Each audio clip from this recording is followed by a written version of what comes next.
Hello. Good evening, everybody. Just indicate to me whether you are able to listen by a thumbs up or something in the chat, please. YouTube live streaming is a new initiative for me. So just indicate to me whether you are able to hear. Anybody? Just a thumbs up or something. Okay, great. So I'm audible, and a great day to start this initiative of reading books. Happy Ganesha Chaturthi to everybody. Let us begin the reading of our first book, Rich Dad, Poor Dad, by taking the blessings of Lord Ganesha. Vakratunda Mahakaya, Suryakoti Samaprabha, Nirvignam Kurume Deva Sarvakareshu Sarvada. Let Lord Ganesha remove all obstacles in the journey of leadership development for everybody, primarily children, kids. All right.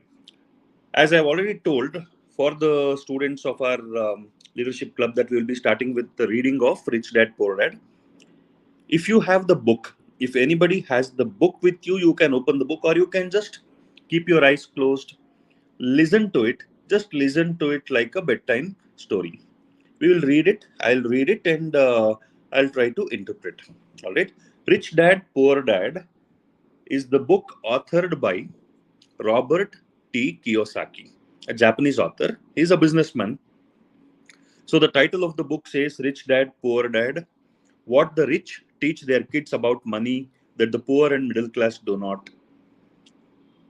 All of us want to make money. Everybody wants to become rich. Everybody wants to have a good life, a good lifestyle. But do everybody understand about money? Everybody complains. See, when we don't have money, we keep complaining that people who have a lot of money make more money, and people who don't have enough money continue to remain poor, or at the most we will go on to become middle class people. So there are some things that the rich know about money which the poor and middle class people do not. In this book, Robert Kiyosaki will tell us what the rich will teach their children about money that the poor and middle class people do not teach their children. Let's dive deep in. There is a small note about this book by USA Today, a magazine. Rich Dad, Poor Dad is a starting point for anyone looking to gain control of their financial future. All of us go to school. When you go to school, what is the thing that parents tell? You go to school, if you study well, you'll get a good job, you'll be able to um, earn good money, and you will be able to have a good life. So everybody wants to have control over their finances. Everybody wants to control the money that they earn. So you want to earn more money, you want to have a good life. So the future is secured in a way if you have good control over money. All right. So this book is a good starting point for anybody looking to gain control of their financial future. So we will start with the reading of this book. If you are not able to hear, or if there are any problems, keep giving me feedback on the chat. I will be able to see.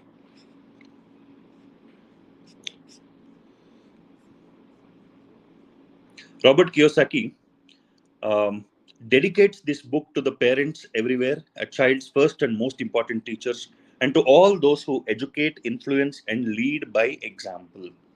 So we also should always remember and thank our parents and our family for giving us opportunities to learn and develop good values. There are some acknowledgements in the beginning. Totally, there are 9 chapters in this book. There are 9 chapters. I'll read out the names of the chapters so you can get an understanding of what to expect in the book as we go on reading this book page by page. All right, this is close to a 200-page book, so we might take a few days to complete this book. So it's important that you Continue to attend the reading session every day. Chapter 1 is The Rich Don't Work for Money. Chapter 2, Why Teach Financial Literacy? Chapter 3, Mind Your Own Business. Chapter 4, The History of Taxes and the Power of Corporations. Chapter 5, The Rich Invent Money. Chapter 6, Work to Learn, Don't Work for Money. Chapter 7, Overcoming Obstacles. Chapter 8, Getting Started. And Chapter 9, Still Want More? Here are some to-dos. And there are some final thoughts. Introduction. Rich Dad, Poor Dad. Having two dads offered me the choice of contrasting points of view, one of a rich man and one of a poor man. I had two fathers, a rich one and a poor one. For all those students who don't know the background of this book is a direct narrative. Direct narrative meaning Robert Kiyosaki is telling his story. He is talking to you directly. So when I am reading this book, you should visualize it like Robert Kiyosaki talking to you. All right, I'll continue. I had two fathers, a rich one and a poor one. One was highly educated and intelligent. He had a PhD and completed 4 years of undergraduate work in less than 2 years. He then went on to Stanford University, the University of Chicago, and Northwestern University to do his advanced studies, all on full financial scholarships. The other father never finished the 8th grade. Both men were successful in their careers, working hard all their lives. Both earned substantial incomes, yet one always struggled financially. The other would become one of the richest men in Hawaii. One died, leaving tens of millions of dollars to his family, charities, and his church. The other left bills to be paid. You might be thinking who the one who was successful was and who the one who was not successful. Robert Kiyosaki talks about two fathers that he had. One was a rich father and one was a poor father. One was highly educated. He got multiple PhDs, went to multiple universities, completed 4 years of studies in the university in less than 2 years, all with scholarship. Both were successful, but the other father did not even complete 8th standard, 8th grade. One person became the richest man in Hawaii, one of the richest men in Hawaii. He left a lot of property and wealth, and the other one left a lot of bills to be paid. Bills antandre maybe loans or some things to be paid for by people of his family. We'll continue reading. Both men were strong, charismatic, and influential. Both men offered me advice, but they did not advise the same things. Both men believed strongly in education, but did not recommend the same course of study. If I had only one dad, I would have had to accept or reject his advice. Having two dads offered me the choice of contrasting points of view, one of a rich man and one of a poor man. Instead of simply accepting or rejecting one or the other, I found myself thinking more, comparing, and then choosing for myself. The problem was that the rich man was not rich yet, and the poor man was not yet poor. Both were just starting out on their careers, and both were struggling with money and families. But they had very different points of view about money. For example, one dad would say, the love of money is the root of all evil. The other said, the lack of money is the root of all evil. As a young boy, having two strong fathers both influencing me was difficult. I wanted to be a good son and listen, but the two fathers did not say the same things. The contrast in their points of view, particularly about money, was so extreme that I grew curious and intrigued. I began to start thinking for long periods of time about what each was saying. Much of my private time was spent reflecting, asking myself questions such as, why does he say that? And then asking the same question of the other dad's statement. It would have been much easier to simply say, yeah, he's right, I agree with that. Or to simply reject the point of view by saying, the old man doesn't know what he's talking about. Instead, having two dads whom I loved forced me to think and ultimately choose a way of thinking for myself. As a process, choosing for myself turned out to be much more valuable in the long run than simply accepting or rejecting a single point of view.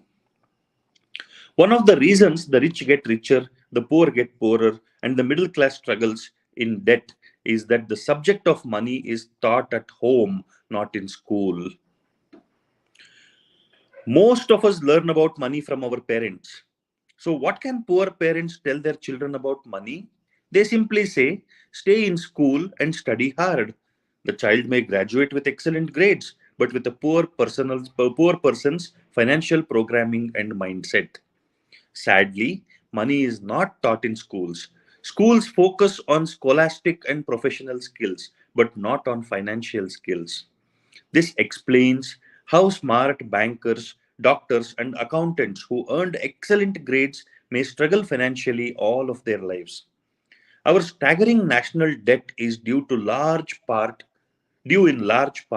to highly educated politicians and government officials making financial decisions with little or no training in the subject of money.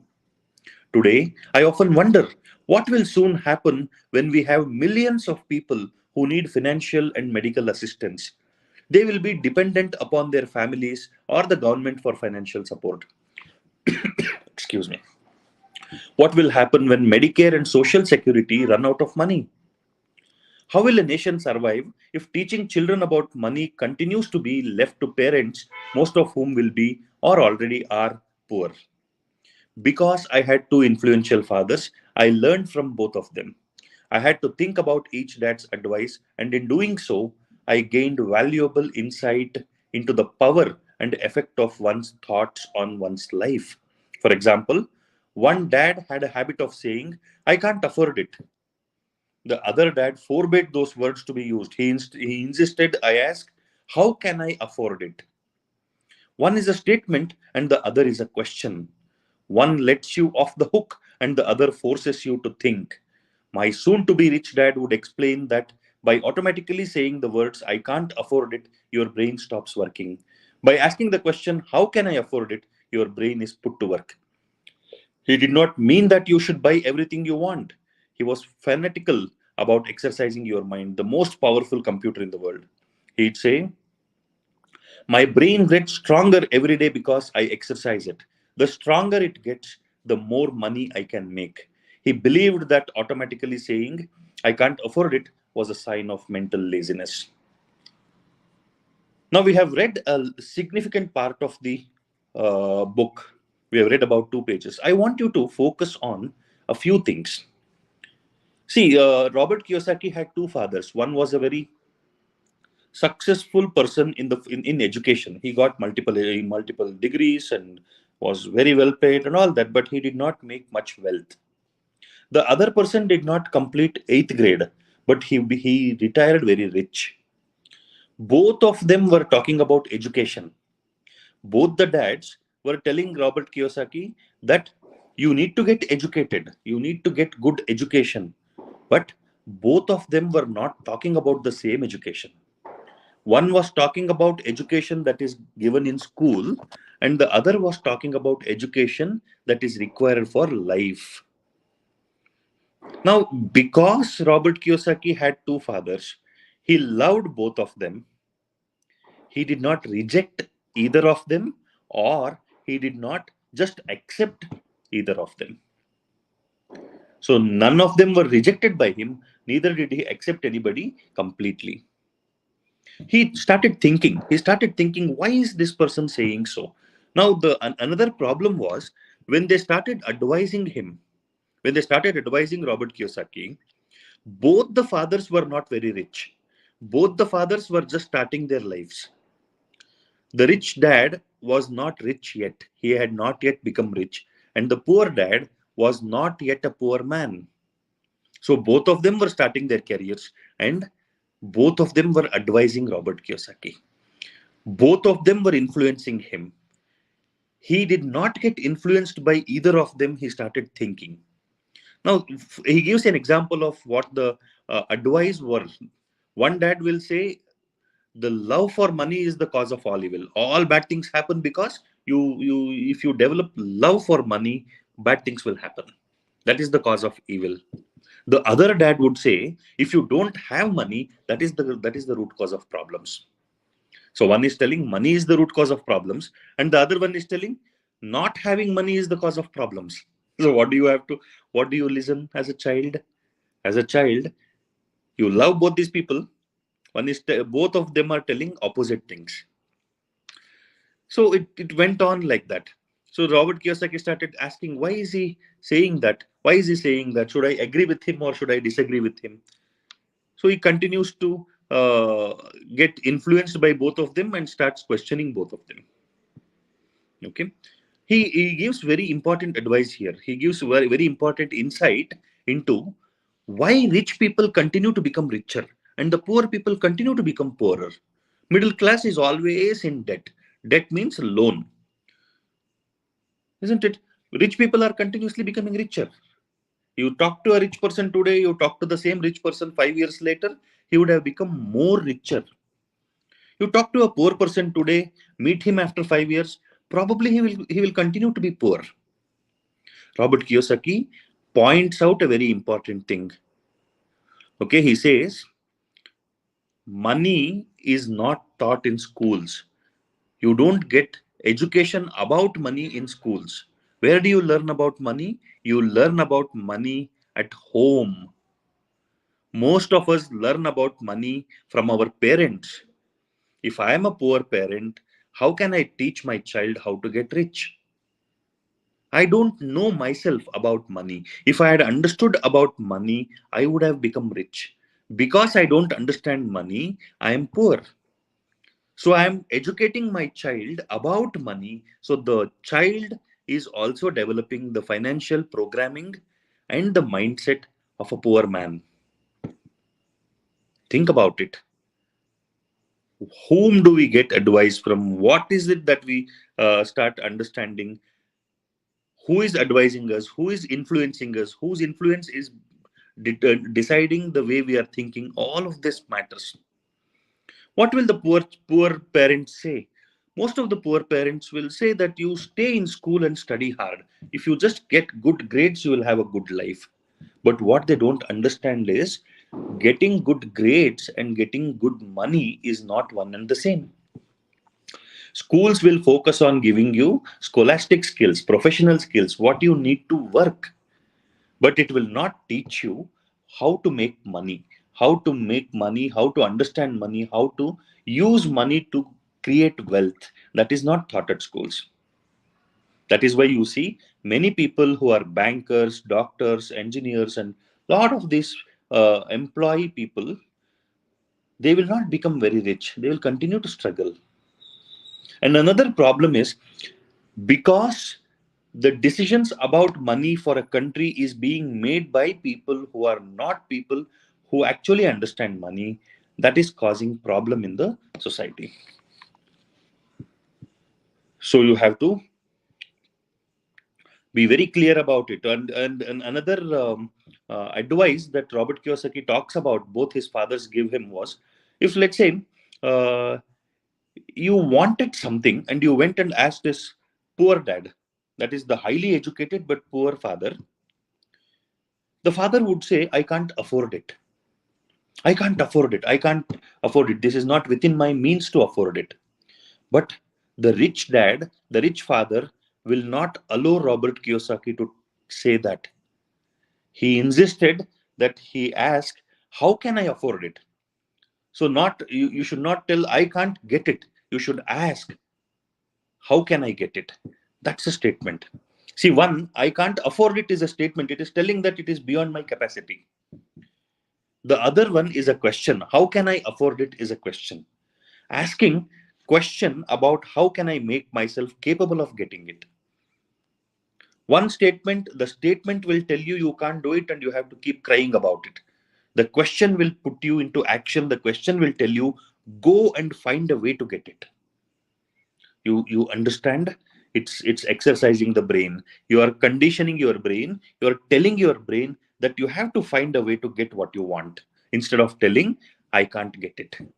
It's the same way. Like if you say I will not be able to pass in distinction, I'll not be able to get distinction, I'll not be able to become the topper, you're telling your mind that you are not capable of doing it. That is what one father of Robert Kiyosaki would say, it's not possible. The rich father will say, ask the question, how can I get it? That will push you into action. Okay, it's the mental gym, it's the brain exercise. The more and more you exercise your brain, the more and more you keep training your brain about asking the questions to progress, it will make you more and more stronger. Okay, the stronger it gets, the more money I can make. He believed that automatically saying I can't afford it was a sign of mental laziness. When you say I can't do something, it is a sign of laziness. It is a sign of mental laziness. Your mind does not want to get into action. Only those people whose mind doesn't want to get into action will say I can't do it. People who want to get something and who are ready to work for it will say, how can I do it? How can I get it? All right. So we'll continue reading. Although both dads worked hard, I noticed that one dad had a habit of putting his brain to sleep when it came to finances, and the other had a habit of exercising his brain. The long term result was that one dad grew stronger financially and the other grew weaker. It is not much different from a person who goes to the gym to exercise on a regular basis versus someone who sits on the couch watching television. Proper physical exercise increases your chances for health, and proper mental exercise increases your chances for wealth. Very important. See, both the dads were working very hard, but Robert would notice one, when it came to the question of money, would put his brain to sleep. He did not bother much about it, he was just working. And the other one continuously exercised his brain. What is exercising brain mean? It means that continuously he was learning about money. The long term result was one dad became stronger financially and the other became weaker. It's just like working in the gym.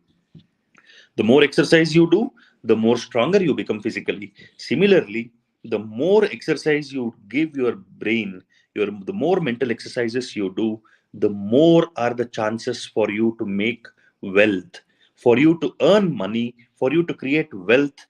You have to exercise your brain. My two dads had opposing attitudes, and that affected the way they thought. One dad thought that the rich should pay more in taxes to take care of those less fortunate. The other said, taxes punish those who produce and reward those who don't produce. One dad recommended, study hard so you can find a good company to work for. The other recommended, study hard so you can find a good company to buy. One dad said, the reason I am not rich is because I have you kids. The other said, the reason I must be rich is because I have you kids. One encouraged talking about money and business at the dinner table, while the other forbade the subject of money to be discussed over a meal. One said, when it comes to money, play it safe, don't take risks. The other said, learn to manage risk. One believed our home is our largest investment and our greatest asset. The other believed my house is a liability, and if your house is your largest investment, you are in trouble. Both dad paid their bills on time, yet one paid his bills first while the other paid his bills last. See, very, very important statements. We will go through these statements that both the dads used to make in front of Robert, and we will end for the day. We will end the reading for the day. See, he noticed that both the dads had opposite attitudes. Attitude is your approach towards something, towards something or people or place, whatever it is, attitude. Okay, this attitude of theirs, these attitudes that they had, influenced the way they thought. So you see, starting from the first statement, one dad thought the rich people should pay more tax so that the tax money can be used to take care of those people who are less fortunate. The other one said taxes are taken from the people who are actually producing wealth and giving it to people who are not producing wealth. Think about it.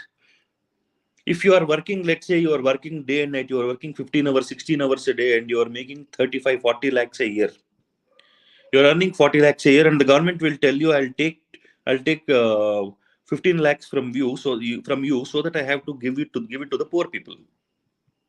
So that I have to give it to the people who are not working. So the second dad would say, taking more taxes from people who are actually working hard, who are actually creating wealth, is like punishing them and giving it to people who are actually not creating wealth. Right and wrong is a different discussion that needs to be done and at different levels. But just think about the attitude here. One dad would say, study hard so you can find a good company to work for. If you study very hard, you will get into a good company where you can work. The other dad would say, study hard so you can buy a good company to, you can find a good company to buy. One dad would say, I have kids, that's why I'm not rich. The other dad would say, I have kids, that is why I have to become rich. See, thinking, how both of them are thinking differently. One would say, one would encourage talking about money and business during dinner, but the other would say you should not discuss about money at home. You should not discuss about money with kids. One would say, when it comes to money, be safe, don't take any risk. The other would say, learn to manage risk, because with greater risk comes greater opportunity. You should not be blind, you should learn how to manage the risk. One would say, our home is the biggest investment and our greatest asset. The other would say, if your home is your biggest investment and your greatest asset, then you are in problem, because your home or your house will not give you income. Your house will take your income. Both dad paid their bills on time, but one would pay at the beginning while the other would pay at the end. Right? One more paragraph we will read and end. One dad believed in a company or the government taking care of you and your needs. He was always concerned about pay rises, retirement plans, medical benefits, sick leave, vacation days, and other perks. He was impressed with two of his uncles who joined the military and earned a retirement and entitlement package for life after 20 years of active service. He loved the idea of medical benefits and privileges the military provided its retirees. He also loved the tenure system available through the university. The idea of job protection for life and job benefits seemed more important at times than the job. He would often say, I have worked hard for the government and I am entitled to these benefits. So one dad, now you can guess that this dad is the one who was the who became poor as the days progressed. He believed that the government or the company that I am working for should take care of me and my needs. He was always concerned about when will I get a pay hike, when will my salary increase, how will I plan for my retirement, how do I get medical benefits after retirement, do I get sick leave, when do I take vacations, what perks will my company give me, and all that. Because he had got influenced from his uncles who had worked in the military and they had got some military benefits, retirement benefits, and some privileges. So he loved this. He loved the idea that the job that I am working for will take care of me after my retirement. So he would often say, I worked hard for the government. Now the government has to take care of me. The other believed in total financial self-reliance. He spoke out against the entitlement mentality and how it created weak and financially needy people. He was emphatic about being financially competent. The other dad would say, my finances is my job. I have to take care of my finances. I will take care of my finances. Nobody need to take care of me. I don't want anybody to take care of me. Entitlement mentality is what he was against. That the government has to take care of me is a bad mindset, is what the rich dad would say. Because if you start developing entitlement mentality that somebody should take care of me, somebody should help me, the government should help me, my relatives should help me, my family should help me, my friends should help me, when you say somebody should help you, you are developing the entitlement mindset, and that will create weak and financially needy people. He was very clear about being financially competent. Take care of your finances, take care of your money, take care of your wealth, take care of your needs. Don't depend on anybody for your financial needs. This is what the rich dad would say. So we have come to this stage where the rich dad would say that you have to be financially competent. And I think our 30 minutes of reading for the day is completed. We will continue tomorrow, same time, 10 p.m. So um, this format of reading, I think, would do well, because we will continue to have the session on YouTube live streaming. Easy to handle and easy for you all to join. Tomorrow also, same time, 10 p.m., we will continue reading. Think about what all you have learned from this book today as you go to sleep. Think about money. Think about how to become financially free. Think about how to exercise your brain to become more and more competent, to become more and more stronger. All right. So, anything that anybody wants to say, any discussion that you need to initiate, you can type it in the comment. Any questions, anything, you can just type it in the comment. 1 minute for that. And if there is nothing, we will end the stream for the day.